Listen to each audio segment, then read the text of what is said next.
Good morning everyone, welcome to all of you अपना school app. अपना school app आपके इन समर हॉलीडेज के अंदर एक बेहतरीन क्लासेस लेकर हाजिर हुए आपके सामने। हम शुरू करने जा रहे हैं आपके सामने बेसिक इंग्लिश ग्रामर के कंसेप्ट। तो बेसिक इंग्लिश ग्रामर के कंसेप्ट को सीखने से पहले मैं आपको छोटी सी जानकारी दे देता हूं कि अपना स्कूल ऐप आपके समर वेकेशन के अंदर समर हॉलीडेज को बेनिफिशियल डेज के रूप में बदलने के लिए बहुत ही बेहतरीन एक कोर्स लेके आया है, वो भी बिल्कुल फ्री ऑफ कॉस्ट। तो आप जुड़े रहिए इस कोर्स के साथ में और देखते रहिए वीडियो और साथ साथ में बढ़ाते रहिए अपना नॉलेज। चलिए बढ़ते हैं अपन अपनी आज की क्लास की ओर। आपने देखा होगा घर के अंदर अक्सर एक शिकंजी बनती है। शिकंजी के अंदर हम क्या करते हैं, वाटर लेते हैं, थोड़ा लेमन लेते हैं, थोड़ी शुगर लेते हैं और टेस्ट के अकॉर्डिंग थोड़ा सा ले लेते हैं सॉल्ट। अब जैसे कि इसके अंदर सॉल्ट लिया, वाटर लिया, शुगर लिया, ये जो एलिमेंट्स अपन मिला रहे हैं और फिर बनके सबसे तैयार हो जाता है एक डिलीशियस ड्रिंकिंग वाटर, जिसको अपन बोलते हैं सोडा शिकंजी, लेमन शिकंजी, न जाने कितने नामों से इनको जानते हैं। इसी तरीके से जब इंग्लिश में हम किसी भी सेंटेंस को रीड आउट करते हैं तो इस सेंटेंस में डिफरेंट टाइप के अलग अलग टाइप के एलिमेंट दिखाई देने को मिलते हैं। तो ये सब जो एलिमेंट है स्टूडेंट्स ध्यान रखें, ये सारे के सारे एलिमेंट्स क्या हैं, पार्ट्स ऑफ स्पीच। यानी जैसे जैसे मैं कुछ वर्डिंग बोल रहा हूं, इन बीच बीच में जैसे वर्ड यूज किए जा रहे हैं, इन वर्ड के इंपॉर्टेंस क्या है उसके बारे में ही जानकारी करेंगे। तो फटाफट शुरू कर लेते हैं आज के लेक्चर को। पार्ट्स ऑफ स्पीच की डेफिनेशन के बारे में बात कर लेते हैं। डेफिनेशन आपके पास में स्क्रीन पे दे रखी है कि words are divided into different kinds और classes according to their use in a sentences. बिल्कुल ठीक बात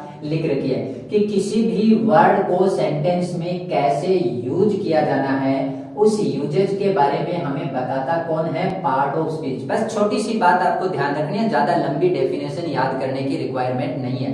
तो हमने क्या कहा है, किसी भी सेंटेंस के अंदर वर्ड्स को कैसे यूज करना है, how a word is used in a sentence, word को कैसे यूज किया जाना है सेंटेंस के, इसकी जो जानकारी है वो कौन देगा प्यारे बच्चों, पार्ट्स ऑफ स्पीच इसके बारे में जानकारी देगा।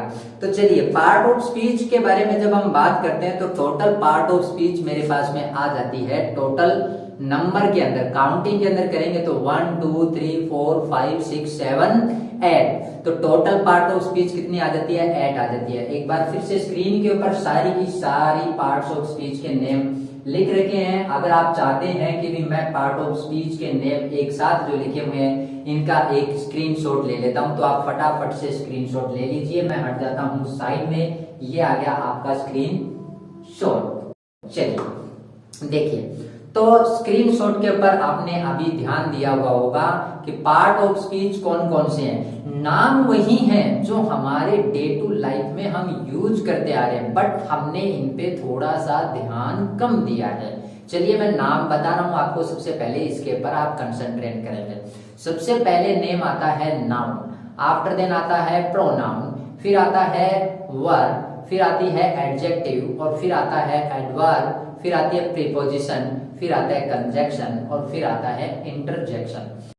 चलिए ये तो थे पार्ट्स ऑफ स्पीच के नाम। अब बात कर लेते हैं पार्ट ऑफ स्पीच के नेम के साथ साथ इनके वर्ड मीनिंग क्या निकलते हैं, क्योंकि हमने ये वादा किया था कि आपको जो इंग्लिश ग्रामर के बेसिक कंसेप्ट सिखा रहे हैं उसमें साथ साथ में क्या सीखेंगे अपन, बिल्कुल सही जवाब, आपने तुरंत जवाब दे दिया है। बहुत इंटेलिजेंट बच्चे हैं ये। किस स्कूल से आ रहे हैं ये बच्चे जो हर बार एक्टिव रहते हैं और तुरंत रिप्लाई कर देते हैं। तो बिल्कुल उनके साथ साथ में क्या सीखेंगे, वर्ड मीनिंग भी सीखेंगे। तो चलिए फटाफट मीनिंग के साथ में अपने पास स्क्रीन आ चुकी है और इस चार्ट में देख लेते हैं। सबसे पहले हमने क्या नाम पढ़ा था, नाउन नाम पढ़ा था।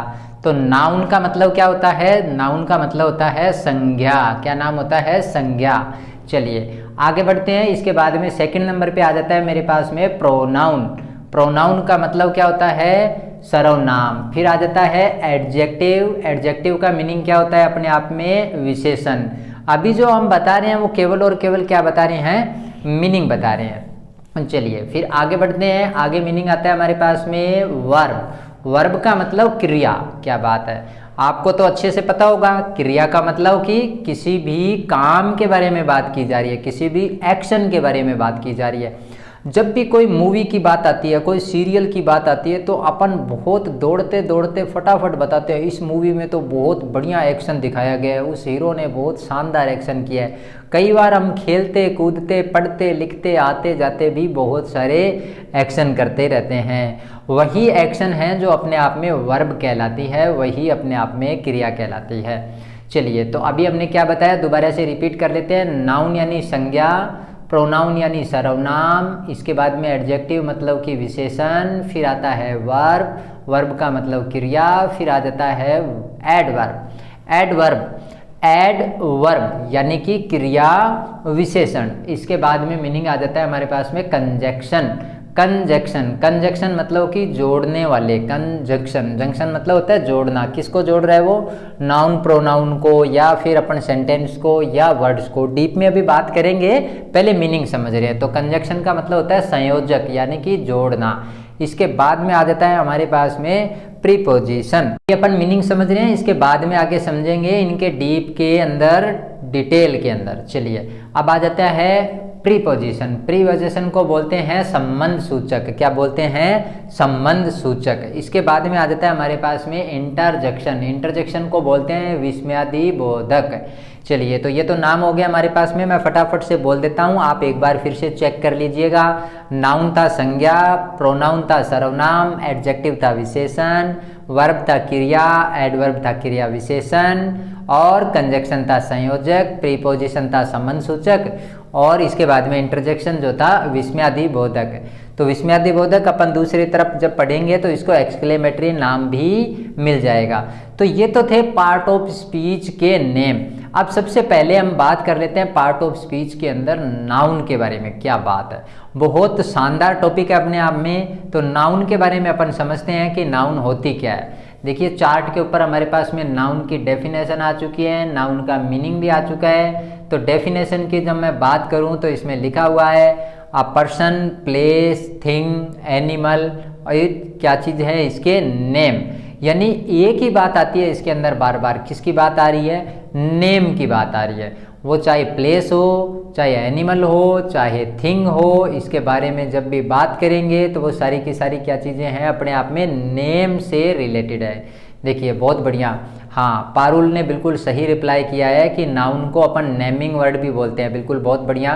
प्रगति भी यही जवाब दे रही है कि नेमिंग वर्ड भी कह सकते हैं। ये देखो, एक डेफिनेशन भी लिखी हुई आ रही है, all naming words are called noun. बहुत बढ़िया, सब बच्चे बहुत इंटेलिजेंट है, बहुत शानदार जवाब दे रहे हैं और क्लास में कंटिन्यू बने हुए हैं। मैंने आपको बताया था कि क्लास में अगर आप इसी तरीके से लगातार कंटिन्यू बने रहेंगे, आपका लेवल यहाँ है, क्लास आप कंटिन्यू करते जा रहे हैं, समर हॉलीडेज का एंजॉय कर रहे हैं एक इंग्लिश कंसेप्ट के साथ साथ में, तो आपका लेवल बेसिक से कहाँ चला जाएगा, एडवांस लेवल तक चला जाएगा।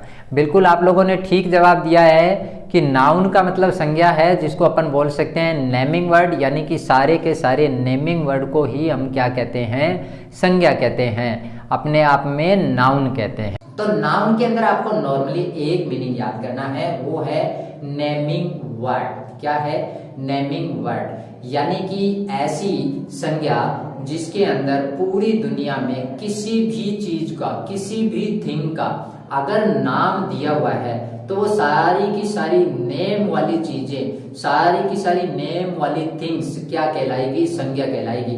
जैसे कि अभी आप देख रहे हैं कि मेरे पीछे एक पैनल चल रहा है, आपके ऊपर जैसे बैठे हुए हैं तो फैन है, आपके हाथ में एक मोबाइल है, एक नोटबुक है, एक कॉपी है, एक पेन है, एक बुक है। मैं जितनी भी चीजों के नाम बोल रहा हूँ, ये सारी की सारी चीजें क्या है, अपने आप में नेमिंग वर्ड यूज कर रहा हूँ, और किसी न किसी थिंग के नेम है। तो आपको ध्यान रखना, पूरे स्पेस में किसी भी चीज का अगर कोई भी नाम है तो वो पूरी तरह टोटली किसके अंदर इंक्लूड करेंगे, नाउन के अंदर इंक्लूड करेंगे।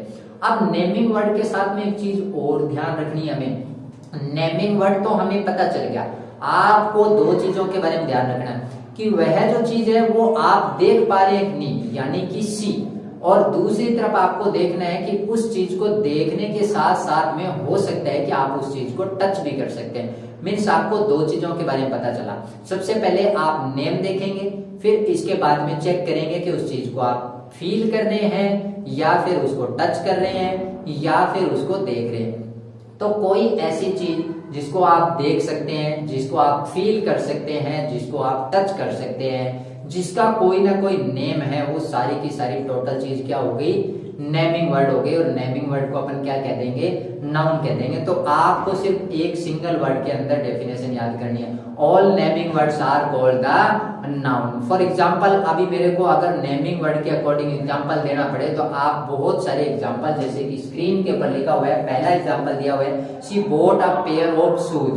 पेयर ऑफ शूज, देखिए पेयर ऑफ शूज यानी कि शूज जो लिए हैं वो क्या है, एक जोड़े के अंदर है। तो शूज एक चीज का नेम है, एक थिंग का नेम है। जो शूज दिया हुआ है वो अपने आप में क्या थिंग का नेम है, इसलिए वो क्या हो गई अपने आप में नाउन। सेकंड एग्जांपल दे रखा है, आई हैव अ पेट। तो मेरे पास में एक पेट है, पेट मतलब एनिमल दिया हुआ है, तो एनिमल का भी एक नेम दे रखा है, एक एनिमल के बारे में डिस्कशन कर रहे हैं, तो इट मीन्स यह भी अपने आप में क्या है, नाउन है। नेक्स्ट एग्जांपल दे रखा है हमारे पास में, ही इज माय ब्रदर। अब बताओ, एक पर्सन के बारे में बात कर रही है कि वह जो है वो कौन है, मेरे भाई हैं, जो ब्रदर के बारे में बता रहा है, तो मीन्स वो पर्सन के बारे में डिस्कस कर रहा है, और पर्सन के बारे में डिस्कस कर रहा है, इट मीन्स वह क्या है, अपने आप में नाउन है। नेक्स्ट एग्जांपल है, this is my school. School एक प्लेस के बारे में बता रहा है, एक जगह के बारे में बता रहा है, तो जगह के बारे में बता रहा है, जो स्कूल प्लेस हुआ, तो इट मीन्स स्कूल वर्ड भी अपने आप में क्या, नाउन है। तो अब हमें ध्यान रखना है, जब भी कोई भी सेंटेंस आपको दिया हुआ हो तो उसमें आपको क्या देखना है, सबसे पहला काम, first of all find the naming word. Sentence में जाइए और सबसे पहले ढूंढिए नेमिंग वर्ड। जैसे ही नेमिंग वर्ड हमें दिखाई दिया तो आप अपने आप में बिल्कुल फिक्स हो जाइए, डिटरमाइन हो जाइए कि जो नेमिंग वर्ड सेंटेंस में दिया हुआ है वही उस सेंटेंस के अंदर क्या है, नाउन है। तो ये तो हो गया बहुत इजी समझना। तो पूरी दुनिया में ऐसी चीजें जिसका कोई ना कोई हो नाम, जिसे आप या तो कर सकते हैं फील, या कर सकते हैं टच, या फिर आप उसको डायरेक्टली देख सकते हैं, वो सारी की सारी चीजें क्या हो गई, अपने आप में नाउन कहलाएगी। अब बात कर लेते हैं नाउन के टाइप्स की, नाउन के काइंड्स के, यानी कि नाउन के कितने प्रकार होते हैं, कितने अपने आप में उसके पार्ट होते हैं, उसके बारे में बात कर लेते हैं। नाउन हमारी लाइफ में चारों तरफ, मॉर्निंग से लेके लास्ट इवनिंग नाइट में, जब तक अपन सोते नहीं है तब तक तो हमारा पीछा छोड़ते नहीं है, क्योंकि जहां हम टच करें, जहां हम देखें, जहां जिस चीज़ को हम फील करें, वो सारी की सारी चीज़ें क्या है, नेमिंग वर्ड है। अभी अभी प्रगति और पारुल ने बताया था कि ऑल नेमिंग वर्ड्स आर क्या चीज़ कहलाते हैं, नाउन कहलाते हैं। अब बात कर लेते हैं हम किसके बारे में, काइंड्स के बारे में बात कर लेते हैं, प्रकार के बारे में बात कर लेते हैं। देखो, आप में से बहुत सारे बच्चों को पता भी होगा कि नाउन के काइंड्स कौन कौन से हैं। अलग अलग ग्रामर की बुक के अंदर हमें अलग अलग नाउन के टाइप्स लिखे हुए मिल सकते हैं, लेकिन कुल मिलाकर उनके मीनिंग कहीं ना कहीं एक साथ एक जैसे ही निकलते हैं। हम कॉमन नाउन के बारे में बात करेंगे, यानी कि नॉर्मल नाउन के जो टाइप्स होते हैं उसके बारे में बात करेंगे। तो सबसे पहला वर्ड तो मैंने टाइप्स में अभी बोल ही दिया है। पहला नाउन कौन सा आता है, कॉमन नाउन। कौन सा नाम आ जाता है, कॉमन नाउन। इसके बाद में आ जाता है प्रॉपर नाउन, इसके बाद में आ जाता है कलेक्टिव नाउन, इसके बाद में आ जाता है मेटेरियल नाउन, और इसके बाद में आ जाता है एब्स्ट्रैक्ट नाउन। यानी टोटल सर कितने हो जाते हैं हमारे पास में, ये नाउन है जो टाइप से 5 टाइप हो जाते हैं। 5 के 5 टाइप हैं, वो अपन थोड़े थोड़े डिस्कस कर लेते हैं कि किसको कौन सा कहेंगे। चलिए, तो सबसे पहले बात आ रही थी कॉमन नाउन। कॉमन का मतलब क्या है कि जैसे मान लो आप स्कूल में जब पढ़ते हैं तो सारे बच्चे पढ़ते हैं, तो सभी बच्चों को अपन बच्चे न बोलकर वहाँ पर आप स्कूल में क्या कहलाने लग जाते हैं, स्टूडेंट बोलते हैं।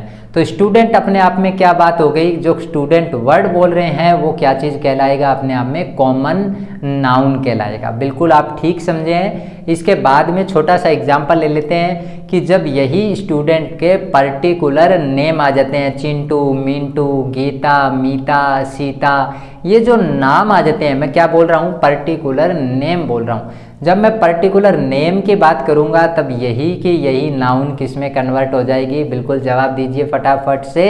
बिल्कुल बिल्कुल बिल्कुल सही जवाब आ रहे हैं आपके। देखिए, तो क्या बन जाएगा, ये सारे के सारे कॉमन नाउन से कन्वर्ट होकर किस में बन जाएगी, प्रॉपर नाउन में कन्वर्ट हो जाएगी। बिल्कुल ठीक बात समझी आपने, ये प्रॉपर नाउन के अंदर चले जाएंगे। चलिए, अब आगे थोड़ा सा डिस्कस और करते हैं। मैंने अभी 3rd नंबर पे नाम बताया था कलेक्टिव नाउन। क्या नाम बताया था, कलेक्टिव।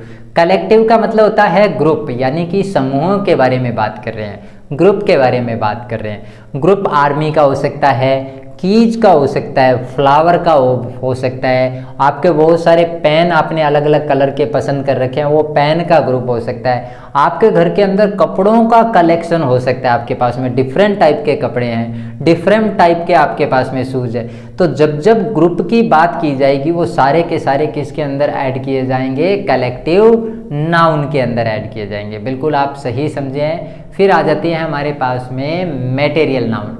मटेरियल का मतलब ऐसी थिंग्स जो किसी न किसी चीज़ से बनी हुई है, जैसे कि भी मान लो अपन बात कर लेते हैं ऑयल, जैसे कि फ्लोर, ठीक है। तो ये जो चीज़ें हैं वो किसी न किसी एलिमेंट से बनी हुई है, तो इन्हें अपन क्या बोल देते हैं, मटेरियल नाउन बोल देते हैं। अब इम्पोर्टेंट नाउन आ जाता है एब्स्ट्रैक्ट नाउन। एब्स्ट्रैक्ट नाउन ऐसा है जिसे आप क्या कर सकते हैं, फील कर सकते हैं। जैसे आपके ऊपर अभी फैन चल रहा है, सपोज कर लीजिए, सपोज तो क्या गर्मी है तो इसका मतलब फैन चल ही रहा होगा। हो सकता है किसी के पास में कूलर भी चल रहा हो सकता है कोई एसी में भी बैठा हुआ हो। मतलब कि अब ये जो चीज़ें चल रही है तो जो गर्मी का एहसास है वो बिल्कुल ख़त्म हो गया है। आप वहाँ पर हवा को देख नहीं पा रहे, बट आप उसको क्या कर पा रहे हैं, फील कर पा रहे हैं। तो फील करने वाली जो चीज़ है वो किसके अंदर आ जाती है, एब्स्ट्रैक्ट नाउन के अंदर आ जाते हैं। बिल्कुल आपने ठीक से समझा। स्क्रीन आ जाती है मेरे पास में प्रोनाउन की। देखिए नाउन की जगह पे जिन वर्ड्स को यूज किया जाता है वो क्या है, प्रोनाउन। देखिए मैंने सिंपल से वर्ड में बताया, जो नाउन दिया हुआ है, नाउन मैंने अभी क्या बताया, प्लेस हो सकता है, पर्सन हो सकता है, एनिमल हो सकता है, थिंग हो सकता है। इनकी जगह पे अपन जिन वर्ड्स को यूज करेंगे, प्लेस ऑफ नाउन, जिन वर्ड को यूज करेंगे वो सारे के सारे वर्ड क्या कहलाएंगे, प्रोनाउन कहलाएंगे। और प्रोनाउन को अपन हिंदी में क्या बोलते हैं, सर्वनाम। वापिस से नाम, यानी नाम वाली चीजों को क्या यूज किया जा रहा है, प्रोनाउन में यूज किया जा रहा है। लेकिन क्या ध्यान रखना है, रुकिए रुकिए, नाम नहीं लिखना है, नाम की जगह पे वर्ड लिखना है। सपोज दैट अपन बात कर रहे हैं कि ही इज अ बॉय, जैसे कि ही लिखा हुआ आ गया तो ही क्या है, अपने आप में यहाँ पे प्रोनाउन है। और बॉय जो लड़का दिया हुआ है, जो बॉय वर्ड दिया हुआ है वो अपने आप में मैंने बताया बॉय क्या है, एक लड़का है, मतलब एक पर्सन है, और पर्सन है तो यहाँ पर बॉय तो क्या है, नाउन। और जो ही दिया हुआ है वो अपने आप में क्या चीज है, प्रोनाउन है। तो मीन्स नाउन की जगह पे जिन वर्ड्स को अपन यूज करेंगे वो सारे के सारे क्या कहलाएंगे, प्रोनाउन कहलाएंगे। प्रोनाउन के बहुत तरीके के अपने पास में एग्जाम्पल है, बहुत टाइप्स के एग्जाम्पल है, बहुत तरीके से हम इनको समझ सकते हैं, किसी भी चीज के थ्रू अपन इसको समझ सकते हैं। बस आपको तो नॉर्मल सी बात का ध्यान रखना है, क्या चीज, नाउन की जगह पे जिनको यूज किया जा रहा है, जिनकी प्लेस पे यूज किया जा रहा है उन्हें क्या कहेंगे, प्रोनाउन कहेंगे। प्रोनाउन के टाइप्स के अंदर नहीं जा रहे, क्योंकि टाइप्स में तो बात करेंगे तो डिफरेंट टाइप्स है हमारे पास में प्रोनाउन के, जैसे कि रिफ्लेक्सिव प्रोनाउन है, पजेसिव प्रोनाउन है, रिलेटिव प्रोनाउन है, आइडेंटिफिन वाले प्रोनाउन है।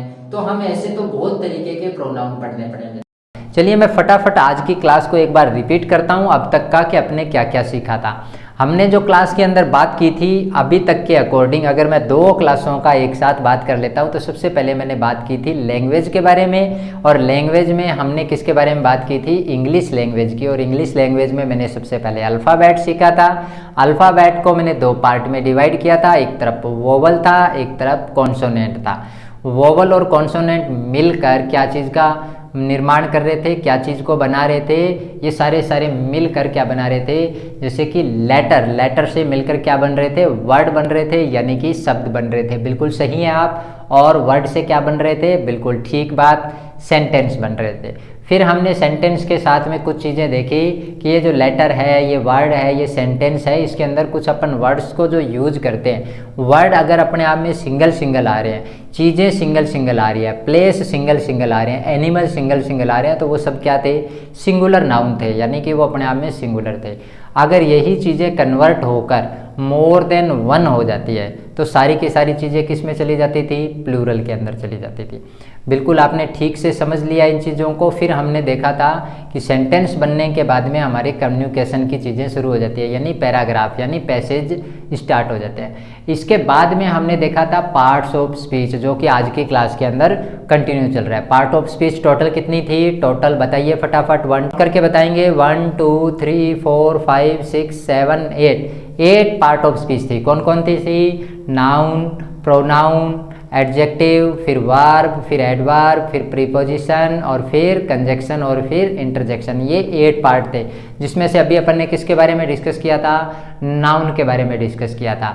और नाउन को तो आप अच्छे से समझ ही गए हैं। नाउन के अंदर टोटल कितने काइंड थे, 5 काइंड थे। बहुत बढ़िया। कौन कौन से पढ़े थे?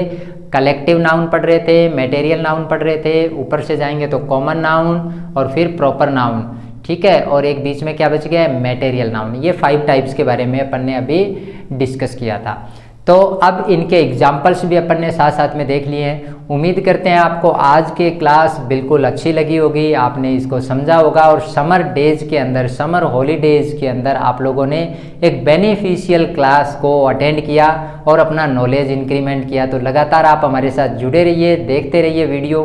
मिलते हैं एक नए जोश, एक नए उमंग और एक नई उड़ान के साथ एक नए लेक्चर के अंदर। तब तक आप सबको bye bye, thanks for watching.